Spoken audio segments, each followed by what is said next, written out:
On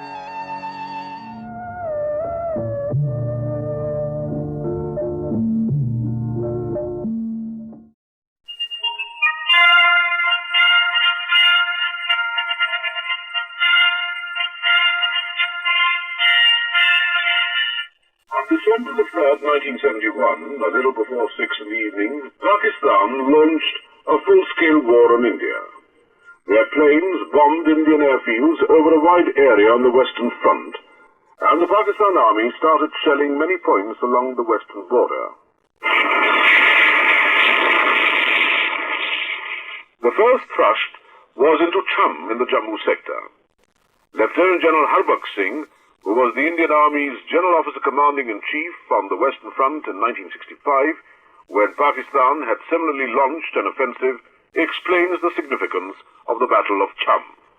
The name Cham, which has been in the war news quite a lot lately, conjures up memories of the 1965 war with Pakistan also.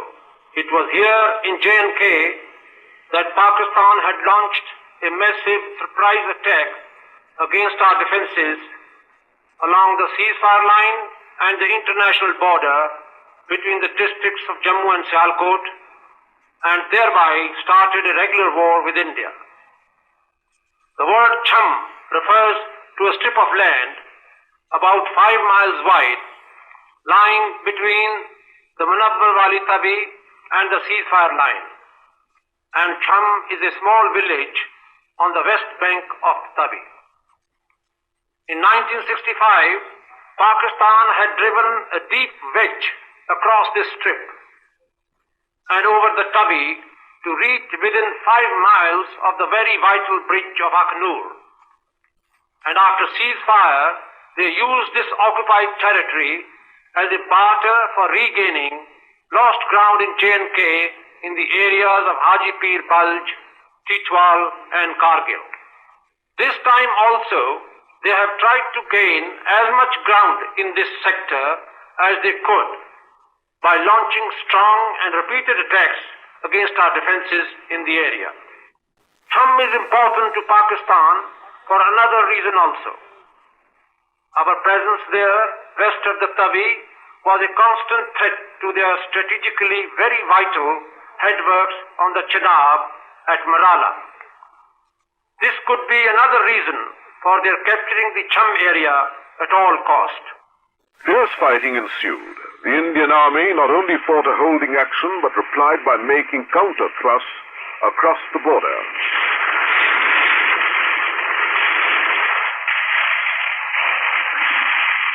In the air action, while the Indian Air Force pounded Pakistani air bases from Dhaka in the east to Karachi in the west, Pakistan's air attacks, foiled by the Indian air power, spilled over to indiscriminate raids on civil targets.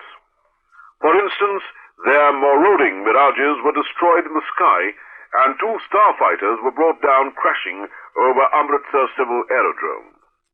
The artillery fire downing the 2 starfighters.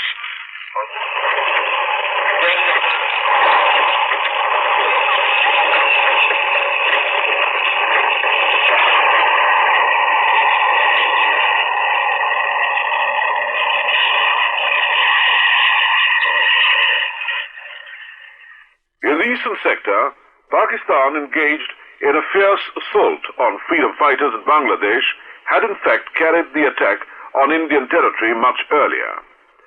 Pakistani Air Force raided Indian territory using powerful rockets and heavy bombs.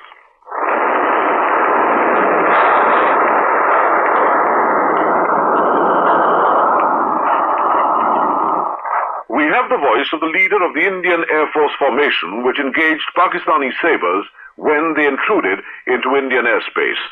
The formation leader on the day and when we got the order to scramble, the 4 of us got airborne and we went towards this area where we were expecting this threat. I saw these aircraft inside our territory, so I engaged them in combat with my formation. During the combat, I managed to get behind and shoot down the leader. He didn't seem to have much of a chance against the NAT. My number 3 and number 4 also shot down 1 each, which brings us to a 100% kill. My number 3 flight lieutenant Ganapati will tell you what he did. Tremendous aircraft, and I'm confident that in that aircraft I can take on any aircraft in the world in close combat. Then, within a day of Pakistan's all-out attacks on India on all fronts, and the counter-offensive by India, the Pakistani air squadron in the east was completely decimated. The Indian Air Force began to rule the sky over Bangladesh. It was a coordinated, brilliantly planned and neatly executed action by our armed forces. Aircraft carrier Vikrant held sway in the Bay of Bengal. American-built Pakistani submarine Ghazi went to the bottom of the sea. Another submarine liquidated. Destroyers Khyber and Shah Jahan destroyed through daring naval operations. On the west, enemy ports pounded from Gaddar to Karachi. The role of the Navy, as the operations were continuing, Naval Chief Admiral Nanda. I'm more than satisfied. They have been doing a fine job of work at sea, and they have achieved a lot. They have fulfilled all the tasks that were assigned to them during the first phase of their operations at sea. Everybody knows that the Navy was able to pierce the heart of the Pakistan Navy and got into Karachi, where they were able to engage the Pakistan Navy in a battle in which we sank 2 of their destroyers and a minesweeper, and we probably damaged another minesweeper without getting any of our ships hurt at all. They also carried out a second raid on Karachi, in which they attacked 3 of their ships and also set the oil installations at Karachi ablaze. I should also say that our eastern fleet has also been doing a very good job of work.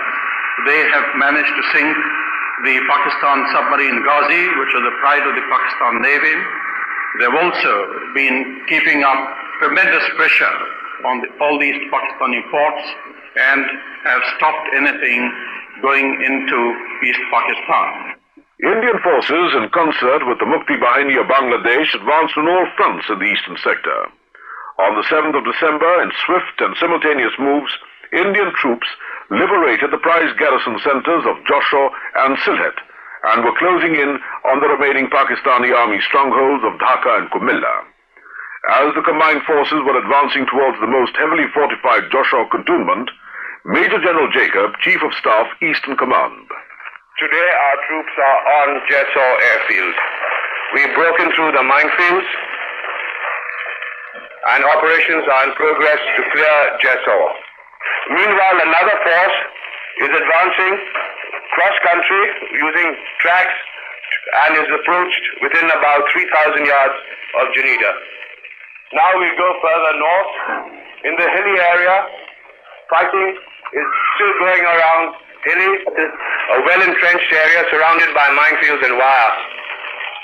Meanwhile, a thrust from the north has gone from Pulbari, Nawabganj, and coming down towards Hilli from the rear. In Dinajpur, fighting is going on around the town of Dinajpur. To the north of Dinajpur, our troops have contacted the Kamtanaga Bridge, a major bridge. This bridge has now been blown by the Pakistanis. And Lalmani Hart airfield is now in our hands.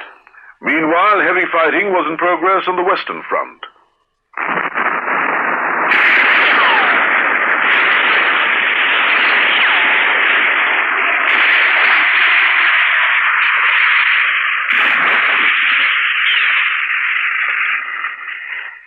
Lieutenant General Candace, GOC in Chief, Western Command, explains the progress at each stage. The 9th of December. Gentlemen, I'll start with our operations in the Partapur and Kargil sector first. In Partapur, in both these sectors, our operations are progressing fairly well. We have continued yesterday to take certain of their pickets on both sides in Kargil of the river Shingar. Srinagar Valley. The enemy raided Srinagar and Avantipur airfield 6 times yesterday. No military damage has occurred. Naushara sector. Our troops carried out several raids on enemy posts and destroyed these posts, killing 21. 2 days later, In the Kargil sector, we have taken the point 13620, which is a very dominating feature from which the whole of our road to Ladakh is overlooked, and from which for the past 7-8 days he has been shelling us and interfering with our movements in that area. This feature overlooks the whole of our sector. in the eastern sector, as the combined forces were advancing towards Dhaka, more areas were being liberated. Major General Jacob speaks of the terrain and how it affected the operations. The terrain is extremely low-lying. It is intersected by numerous rivers that flow generally from north to south. The area is generally marshy, covered by numbers of swamps. These are very difficult to negotiate. The road system also is very poor. Therefore, a force advancing has great logistic problems. The Pakistanis had fortified their positions all around the border. They had constructed proper pillboxes of concrete. They had dug anti-tank ditches and had wired and mined their positions in. All these fortifications were along the main axis of approach. To attack these frontally would have been disastrous. Therefore, we had to tackle this problem in a different way. The army commander appreciated the situation and decided that wherever possible, these fortified positions would not be assaulted frontally and bypassed. This has been the pattern of our operations. We contain the position, bypass it, and then mop up. Assaults on fortified positions, such as they had constructed, are extremely costly and time-consuming. Further, our operations were hampered by the numerous rivers. On the eastern front, the way to the capital Dhaka was cleared. Pockets of Pakistani resistance crumbled. The call to surrender was given. On the morning of the 16th December, Major General Muhammad Jamshed, commanding officer of the 36th Division, surrendered as the Indian Army with the Mukti Bahini entered Dhaka. There's a message. Please note it down. Personnel for Army Commander from GOC stop entered Dhaka from Mirpur side at 161040.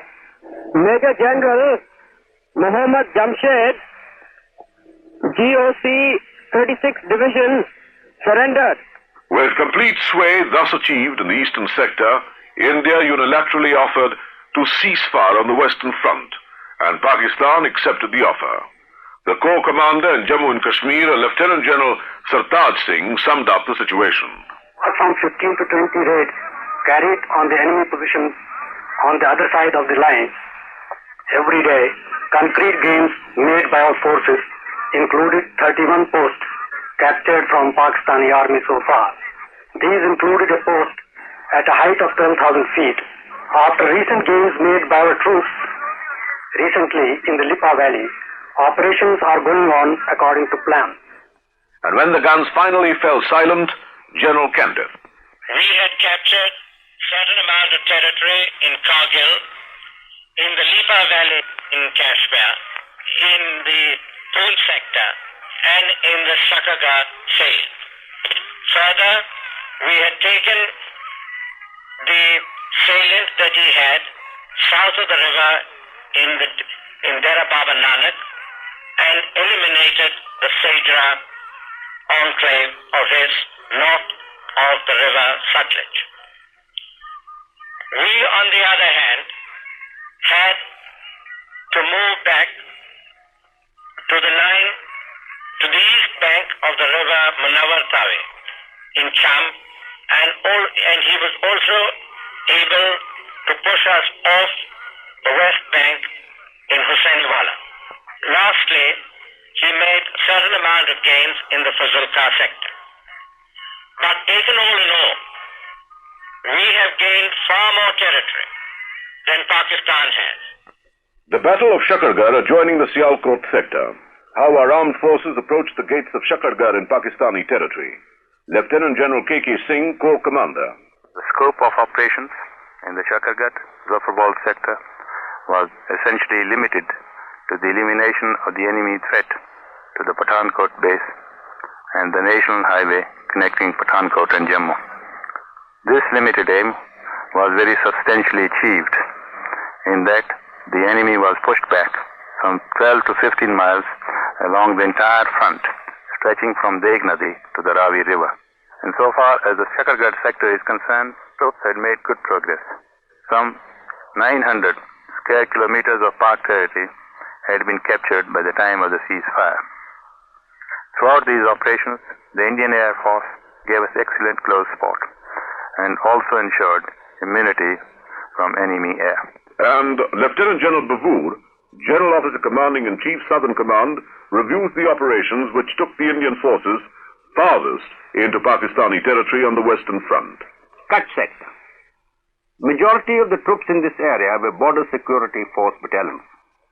These units, under the direction of the local army commander, advanced to Pakistan territory and eliminated the border posts which were held by the Pakistan Army and their paramilitary forces known as the Desert Rangers. Chad Bait was reoccupied by us, and we went across the run into Pakistan up to the line of the desert. Further east of Chad Bait, Nagar Parkar Tehsil in Pakistan was occupied. The Pakistan forces driven out, and advances made up to 40 to 50 kilometers beyond the Tehsil town of Nagar Parkar. Today in this area, we are occupying territory well inside Pakistan, totaling over 1,000 square miles of territory. Barmer sector. In this area, our forces crossed the international border late in the evening of 4 December 1971 and had occupied Gadra city by the morning of the 5th, from where the force had moved west and south until they went and occupied the Tehsil headquarters of Chachro. After occupying Chachro, our forces carried out thrusts further to the west and to the south, and in the south joined up with our forces which had advanced from the Kutch sector. The area under occupation in Chachro is about 1,900 square miles. Further north, the main thrust went along the railway line. By 10 December 1971, we had attacked and captured the forward positions of Pakistan, which were based on their green belt, as we had advanced 50 kilometers into Pakistan. The deepest penetration today in this area is of some 80 kilometers into Pakistan. Another thrust was accomplished in the north by the operations of a camel battalion. We drove the enemy away, and they are today sitting about 30 kilometers inside Pakistan territory. We today hold about 2,800 square miles of territory and are overlooking the green belt defenses of Pakistan. Jaisalmer sector. On the morning of 5th December 1971, it was realized that an infantry brigade of Pakistan with a regiment of armor, 2 regiments of artillery, had come into our territory near a small company-defended position with a water point near it, which is called Longanwala. It was learnt later that these forces had started off on the morning of 4th December and had crossed the border soon after that, dark on that day. The regiment of armor, with an infantry battalion riding on the tanks, had driven all night through about 30 kilometers of desert and turned up near the road running close to Longanwala by about 4 o'clock in the morning. The company holding this position continued to doggedly hold on and fight in spite of the tremendous odds which they saw against them. Also, a resume of air action and coordination of the 3 armed services. Air Chief Marshal P.C. Lal. Close liaison between the 3 services at all levels of command did in fact bring about a remarkable degree of collaboration in the field. Within this inter-service framework, the Air Force had to provide support to the Army and the Navy and also fight its own war. and this threefold task had to be performed simultaneously in the east and the west, where two different kinds of operations took place. The war in the east was one of movement, where our ground forces had to get to Dhaka as fast as possible, destroy or capture the Pakistani army of occupation, and liberate Bangladesh.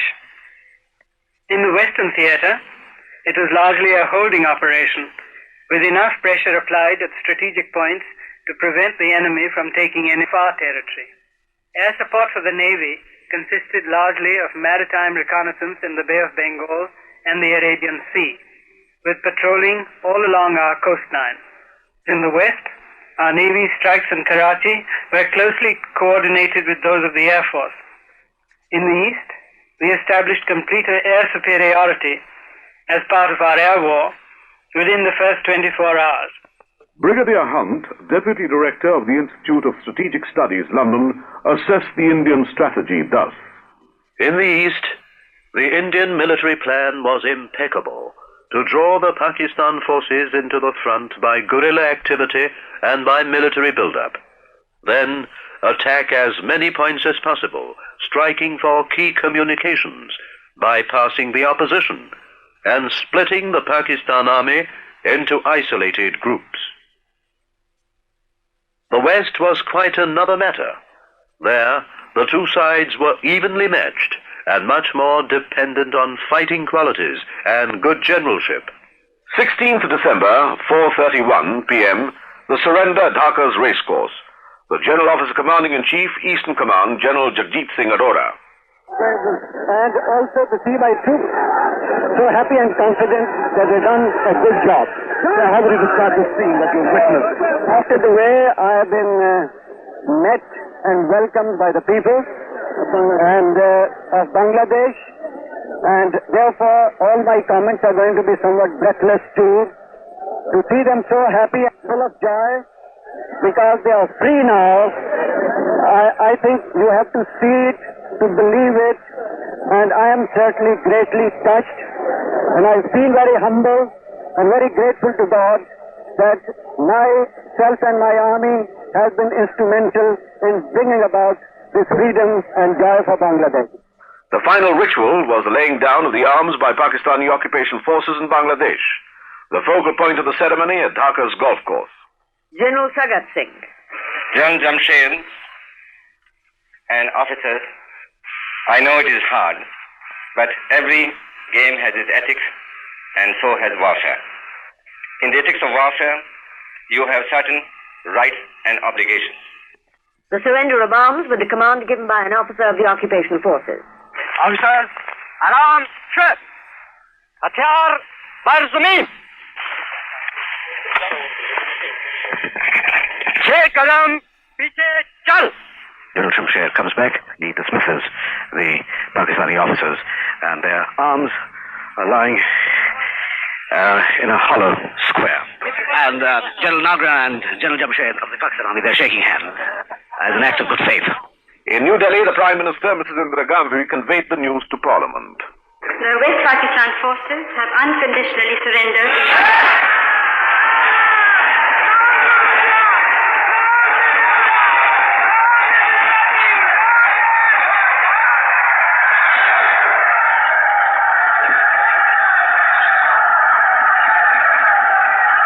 The instrument of surrender was signed in Dhaka at 16:31 hours Indian Standard Time today by Lieutenant General A.A.K. Niazi on behalf of the Pakistan Eastern Command.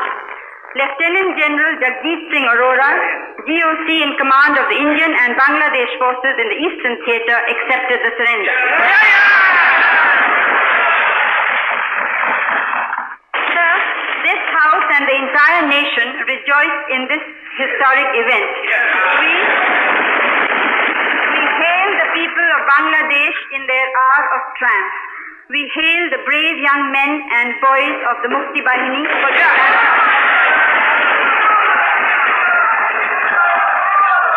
We are proud of our own army, navy and air force.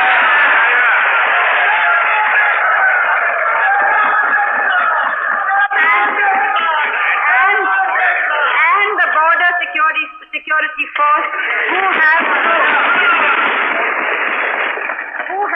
magnificently demonstrated their quality and capacity. Their discipline and devotion to duty are well known. India will remember with gratitude the sacrifices of those who have laid down their lives and our objectives were limited: to assist the gallant people of Bangladesh and their Mukti Bahini to liberate their country from a reign of terror and to resist aggression on our own land. Indian armed forces will not remain in Bangladesh any longer than it is. And finally, the grand finale to the victorious role played by the Indian Army in the liberation of Bangladesh. In Dhaka, the last of the troops, Army battalion bade farewell to Bangladesh at an impressive ceremonial parade. The withdrawal on the 12th of March, 13 days ahead of the date fixed earlier. The ceremonial parade to mark the occasion was the beating retreat, a flashback on the military custom that began as a call for soldiers to withdraw to their camps at dusk.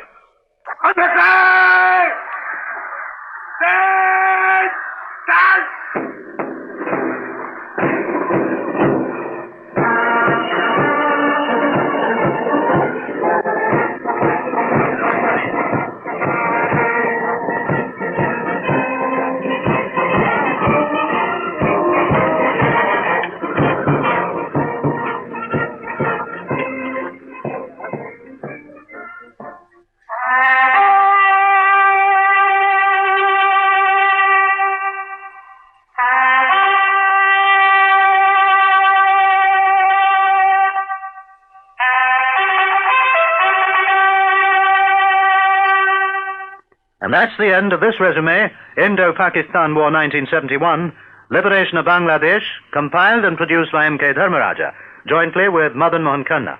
Technical assistants, Mahendra Khurana, Mahendra Gemini, Krishan Katyal, and Madan Lal.